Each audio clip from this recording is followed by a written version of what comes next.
Salam alaikum wa rahmatullahi ta'ala wa barakatuh. J'espère que vous allez tous bien, ainsi que vos proches, Inch'Allah. Je fais en fait cette petite vidéo et je vais commencer à en faire de plus en plus, parce que c'est bien pratique en fait. Je suis très en retard dans les réponses. J'ai énormément de messages, de questions, par SMS, par réseaux sociaux, par message vocal, etc. Du coup, je n'arrive pas à répondre à tout le monde dans les temps. Je sais que vous êtes impatient parfois, mais c'est très délicat pour moi. Donc du coup, ça me prend beaucoup, beaucoup de temps. Donc maintenant, je vais regrouper en fait les questions qui reviennent régulièrement, puisque j'ai pas mal de choses qui reviennent souvent. Et essayer de vous faire des vidéos courtes afin de vous répondre et de vous apporter les précisions nécessaires pour, voilà, pour vous assurer une réponse. On va commencer avec la question qui revient très souvent. Quel est le rôle de la hijama dans les personnes atteintes de mal occulte? Alors, je vais essayer d'être objective et concise. Pas non plus trop entrer dans les détails du mal occulte, mais plutôt répondre sur le fait, sur le rôle en fait qu'a la hijama avec le mal occulte. Alors déjà, bon, il faut savoir qu'il y a plusieurs types de mal occulte, il y a différents symptômes et différents types.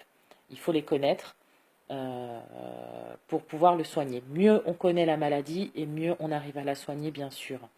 Donc, pour les personnes atteintes de mal occulte, je dirais que le premier soin, c'est la ruqya shar'iyya, donc la récitation coranique de certains passages, en tout cas coraniques, sur la personne.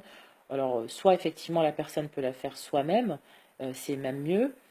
Si elle n'y arrive pas, parfois c'est délicat d'abord parce que la personne, par exemple, ne lit pas l'arabe, ou alors parce que les symptômes sont trop forts.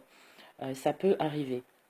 À ce moment-là, il n'y a pas de mal à faire appel à un raqi, mais encore faut-il bien choisir votre raqi. Effectivement, on ne devient pas raqi du jour au lendemain.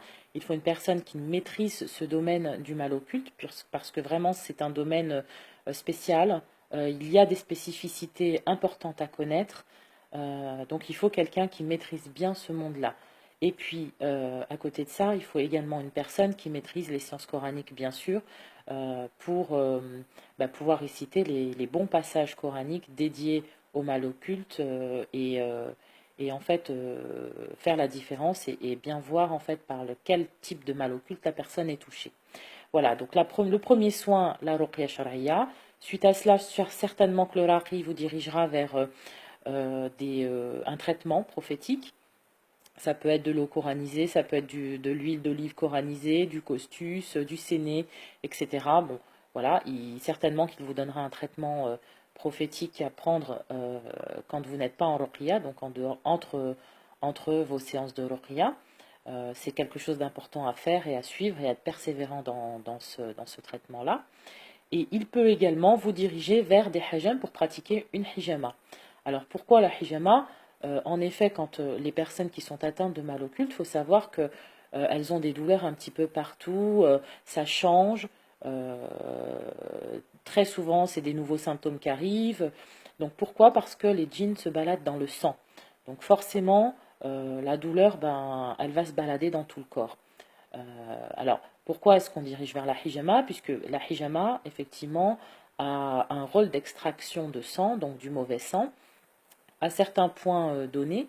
Donc forcément, ça va aider en fait à essayer d'expulser ce mal occulte. Voilà, donc ça vient bien sûr en complément, ce n'est pas le premier soin à effectuer quand on est atteint de mal occulte, mais ça vient en complément.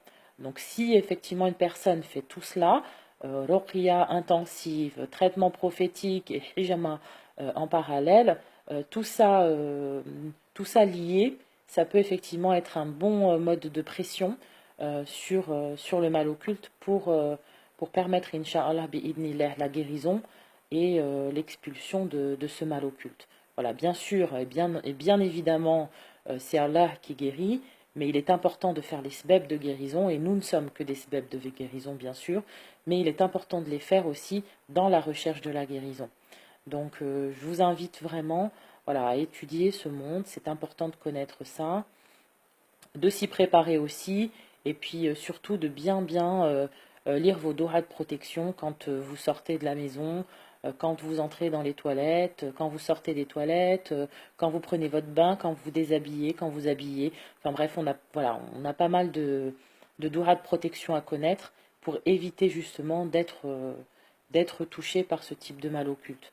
Donc avant d'arriver à ça, essayez de bien être rigoureux sur les dohas à faire. Voilà. Et lorsqu'on est déjà touché, ben voilà, comme j'ai expliqué, ruqya, shar'iyya, plus traitement prophétique et hijama en parallèle pour vous aider. Et on souhaite effectivement la guérison, Inch'Allah, à tous les musulmans malades.